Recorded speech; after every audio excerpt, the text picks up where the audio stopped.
Hey guys, welcome back to our YouTube channel WebToTech.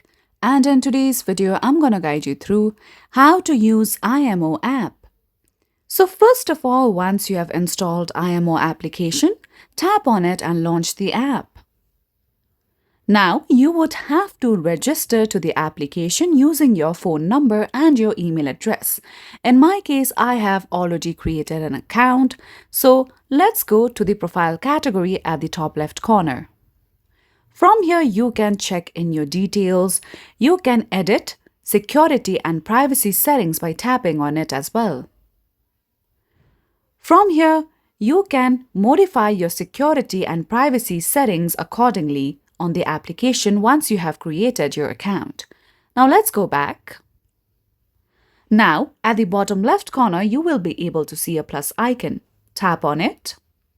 Over here, you will find the category to create a new group, add friends on your IMO account, scan QR code and add friends, and you can see the category of more as well, which will lead you to settings. So in IMO, you can tap on the category of invite friends, and you could invite your friends through all these various platforms. You can tap on the option of more,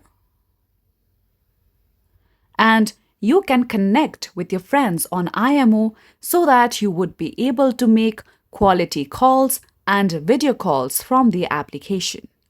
Now, you can also tap on the channel icon at the top, and then you can also join various channels.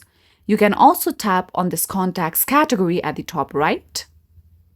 From here, you can again add new contacts, make new groups, check your call history, check your favorite saved channels, and you can see your friends who are online under sort by status. So if you tap on one of your contacts, you can message them, make quality video calls and audio calls, and then connect with your contacts on IMO application. So that's how easily you will be able to use IMO app on your mobile devices.